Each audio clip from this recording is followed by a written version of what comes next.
Olá pessoal, eu estou de volta com mais um vídeo para falar sobre os messes. Esse é um dos temas mais pedidos e por isso, vez por outra, eu volto com um vídeo dedicado aos messes. E hoje eu quero falar sobre as exigências para alguém ser admitido como messe, como ministro extraordinário da distribuição da Sagrada Comunhão Eucarística. Mas antes de falar desse tema, peço que se você não se inscreveu ainda no meu canal, se inscreva, deixa aí o seu joinha, compartilhe esse vídeo, ajude a divulgar também esse vídeo e esse canal para que ele tenha um alcance maior. Vamos lá então com o tema, as exigências, os critérios para ser admitido como mestre. Vale lembrar que esses critérios variam um pouco de acordo com cada diocese, mas de um modo geral são esses os critérios para alguém ser indicado, admitido melhor como ministro extraordinário da distribuição da Sagrada Comunhão Eucarística. Primeiro critério, seja indicado pela comunidade, porque o mestre precisa ser uma pessoa benquista na comunidade. Então, o primeiro critério é que essa pessoa seja indicada pela comunidade, mas ela pode ser também indicada por um outro mestre. Mesmo sendo indicada pela comunidade ou por um outro mestre, é importante que depois dessa indicação ela seja submetida ao Conselho Paroquial de Pastoral, o CPP, para o CPP aprovar e também para o pároco aprovar. Então, o caminho é esse, ou melhor, o procedimento. A pessoa é indicada pela comunidade, ou por um mestre, ou por uma outra pessoa, levado o seu nome para o Conselho de Pastoral e depois para o pároco. Ela deve ter também a aprovação dos demais mestres que já estão atuando, porque é preciso que os mestres tenham um bom entrosamento, que sejam pessoas que trabalhem em equipe, que não haja rivalidades ou desentendimento entre eles. Por isso esse procedimento é fundamental, é o básico, é o primeiro.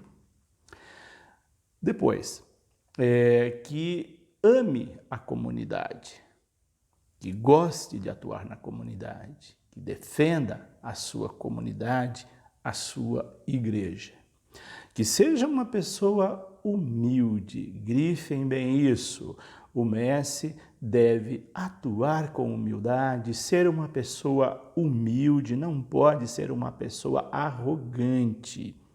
Não pode ser uma pessoa que se considere melhor que as outras. Ele precisa ter humildade, até porque o próprio Cristo, quando ele lava os pés dos discípulos, ele mostra para os discípulos um gesto de humildade. Então, o mestre precisa seguir esse exemplo de Cristo e ser uma pessoa humilde.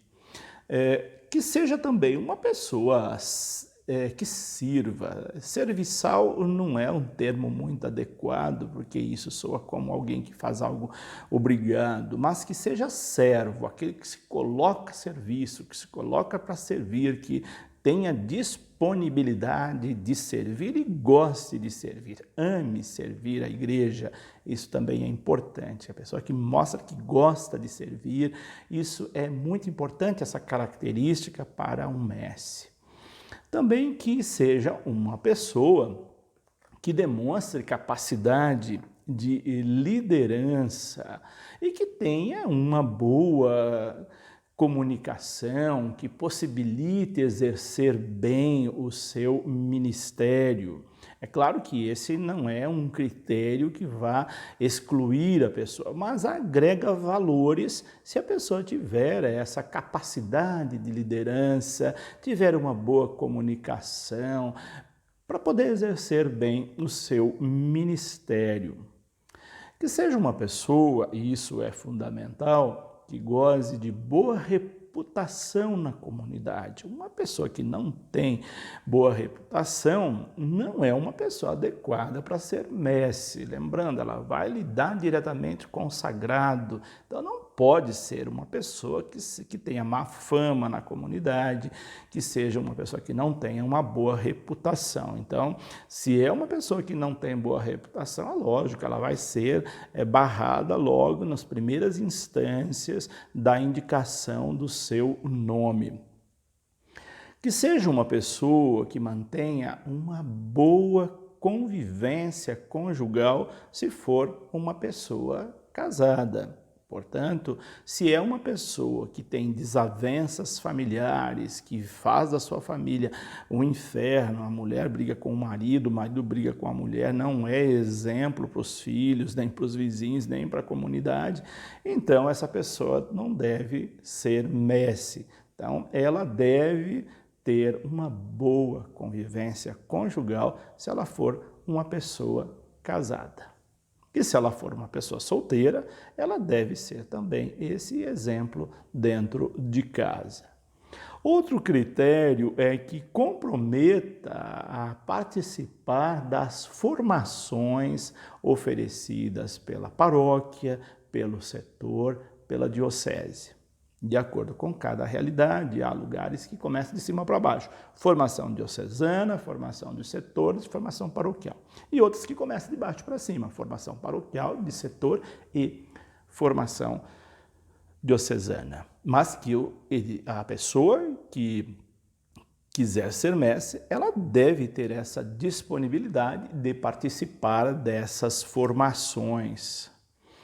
Que exerça atividades profissionais compatíveis com os compromissos da igreja, com os compromissos de batizado, de pessoa iniciada na vida cristã.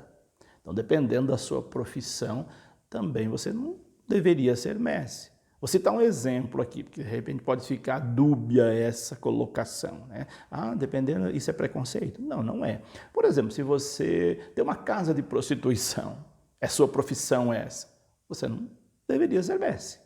Estou citando aqui um exemplo absurdo, né? Extremado, para mostrar que dependendo do exercício da sua profissão, do tipo da sua profissão, você não deve ser mestre. Ou então, se você é uma pessoa corrupta, se trabalha numa área que você compactua com corrupção, com desvio de dinheiro, com desonestidade, também você não deve ser mestre. Não deve lidar com a Eucaristia, com o próprio Cristo, que você não vai ser exemplo, vai ser uma incoerência. Então, esse cuidado também na hora de indicar o nome de alguém, olhe como que é o trabalho dela, qual é a sua profissão. Né? As pessoas dizem, todo trabalho é digno, mas tem algum tipo de trabalho que não é digno, não. Se você fere outra pessoa, se você está numa área de desonestidade, mesmo que seja uma profissão, entre aspas, ela não tem essa dignidade, não.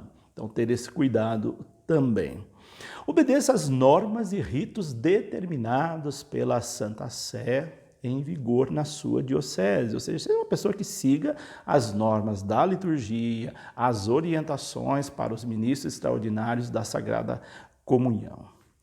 Também outra orientação, não pratique maus hábitos e vícios. Então, alguns vícios é importante evitar. Uma pessoa que fuma, por exemplo, ela pode ser mestre? É meio complicado, né? A pessoa que fuma, ela fica com o cheiro do tabaco, do cigarro, na boca, nas mãos, na roupa, no cabelo. Imagina, você fuma, depois você vai distribuir a Eucaristia para as pessoas, mesmo que você escove os dentes, que você lave as mãos. Quem fuma não sente, mas quem não fuma sente longe o cheiro da pessoa que fuma. Então, a pessoa que fuma, ela não deveria ser mestre, não. A mesma coisa para uma pessoa que bebe, que é viciada em álcool, né? Imagina uma pessoa bêbada distribuindo a Eucaristia, ou então que dá exemplo de aparecer na comunidade alcoolizada, né? Se você é uma dessas pessoas que tem esses vícios e é mestre, repense a sua missão. Eu penso que ficaria bem você chegar para o pároco da sua paróquia e dizer, eu não quero, não vou servir mais, porque a minha condição não me permite, eu me sinto indigno disso, eu eu vou me corrigir primeiro, eu vou deixar esse vício, depois eu volto. Aí ficaria um gesto muito bonito da sua parte, né? E outros vícios também que você pode aí ver na sua vida pessoal, se te capacita de você ser um bom ministro extraordinário da distribuição da Sagrada Comunhão Eucarística. Depois também outro critério, que seja uma pessoa que cumpra as escalas estabelecidas, né? As escalas de atuação, e é importante que o mestre tenha essa responsabilidade, que tenha amor, zelo pela Eucaristia. Isso é fundamental para alguém ser mestre. O mestre, ele deve ser escolhido pela sua santidade de vida, pela sua coerência com as exigências do Evangelho, aquela pessoa de vivência em comunidade. Se é uma pessoa que não tem uma vivência de comunidade, que não tem coerência com o Evangelho, também ela não deveria ser indicada para ser mestre. Não se considere que precisa ser aceito na comunidade. Então, às vezes a pessoa fala, eu não sou aceita, mas quem vai dizer isso são as outras pessoas. Por isso, tenha esse cuidado também com relação à sua aceitação na comunidade. E aqui eu selecionei aqui algumas perguntas que, vez por outra, as pessoas fazem, já deixaram nos comentários abaixo algumas dessas perguntas, outras eu recebi por e-mail, enfim, eu selecionei aqui algumas para completar esse vídeo de hoje com dúvidas que as pessoas têm em relação à indicação para ser mestre ou exigências para ser mestre. A primeira pergunta é, uma pessoa separada pode ser mestre? Depende. Se ela for separada, não conviver com ninguém, sem o sacramento do matrimônio, for uma pessoa íntegra, uma pessoa de bem, não há problema algum, ela pode ser mestre. Uma outra pergunta, uma pessoa de outra religião, ou uma pessoa espírita que pratica o espiritismo, ela pode ser mestre? Não. Uma pessoa que é de uma outra denominação religiosa, não tem sentido ela ser mestre na Igreja Católica, e mesmo se ela frequentar o Espiritismo não é considerado uma religião, mas mesmo assim destoa totalmente da doutrina católica. Então não é indicado uma pessoa que frequenta centros espíritas serem mestres, né? Com todo respeito a quem pratica, tem essa prática, mas não serve para ser ministro extraordinário da Sagrada Comunhão Eucarística. A pessoa pode dizer não se for convidada para ser mestre? Claro que pode. Depois dela passar por todos esses processos, ela vai ser convidada. E se ela achar que não tem condição, que não é digna dessa missão, ela pode dizer não tranquilamente. A última palavra é sempre da pessoa que é convidada. Então, depois que ela foi submetida a todo esse processo, ela foi aprovada e vai ser convidada, ela pode dizer não tranquilamente, se ela achar que não tem condição. E uma coisa que eu quero destacar aqui de novo, eu já disse isso em outros vídeos, é importante que durante esse processo de indicação da pessoa, ela não fique sabendo, o candidato não fique sabendo, porque se ela não for aprovada, não é constrangedor. Imagina, você fala para a pessoa, que convida a pessoa, e aí ela fica naquela expectativa que ela vai ser, e de repente ela não é aprovada em algumas dessas instâncias. Imagina que desagradável. Ela vai se sentir chateada e com razão. Então, por isso, se você vai convidar, quer indicar ou melhor alguém para ser mestre, não fale para aquela pessoa. Deixe para falar a ela quando ela for aprovada aquelas instâncias indicadas no início. Então, tenha sempre esse cuidado. Se a pessoa for... isso aqui eu já respondi essa pergunta, né? Se ela não for convidada e não for aceita. A outra pergunta, até que idade uma pessoa pode ser indicada para mestre? Depende, não tem uma idade limite. O limite é físico. Se a pessoa tem condição de atuar, tem condição de visitar doente, não importa a sua idade. Às vezes a pessoa tem debilidades físicas, ela não tem condição de atuar, ela não tem condição de visitar doente, então ela não tem condição de ser porque ela tem debilidades físicas. Então não deve convidar uma pessoa, indicar uma pessoa que tenha essas debilidades. Quanto à idade que ela deve atuar, enquanto ela tiver condição de atuar, ela tiver condição de visitar doente, ela pode continuar, não há problema algum. É claro, levando sempre em consideração as normas da diocese, da paróquia, do tempo de atuação de um mestre. Mas com relação à idade, isso não importa. Se ela tiver disponibilidade, tiver condição física, saúde, ela pode ser mestre, não há problema. E aí, com relação à idade mínima, há dioceses que colocam 21 anos, há dioceses que deixam depois dos 16, que já tem sacramentos da iniciação cristã, que seja uma pessoa, um jovem, um adolescente, 16 anos, adolescente ainda, mas que tenha responsabilidade, que tenha sacramentos da iniciação cristã, também não é impedimento. Mas esses critérios variam muito de acordo com a paróquia, de acordo com a diocese. É sempre a diocese que dá as normas para as paróquias.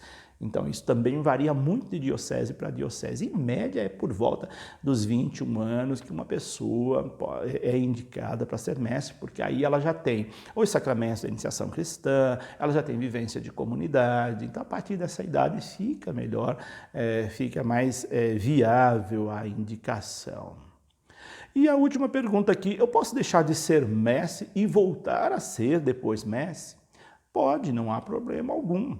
Você pode interromper um período, depois você pode voltar a atuar. Claro, ao voltar a atuar, você tem que ter a aprovação dos demais mestres e a aprovação do pároco e fazer aquilo que as exigências que a diocese que você está coloca. Mas não existe assim impedimento de alguém que foi e depois volta. Claro que não. Então, você atuou por 5 ou 6 anos, ficou 1 ano, 2, e aí você deseja voltar, você se coloca à disposição de novo, se não houve nada que desabonou a sua saída, você saiu por razões pessoais, não há problema algum. Ou então porque venceu o seu tempo, houve essa interrupção, depois você volta, não há problema algum em voltar. Então, essas são algumas orientações, exigências e orientações para alguém que deseja ser mestre. Se você tiver dúvidas ainda, deixa aí embaixo nos escritos, né?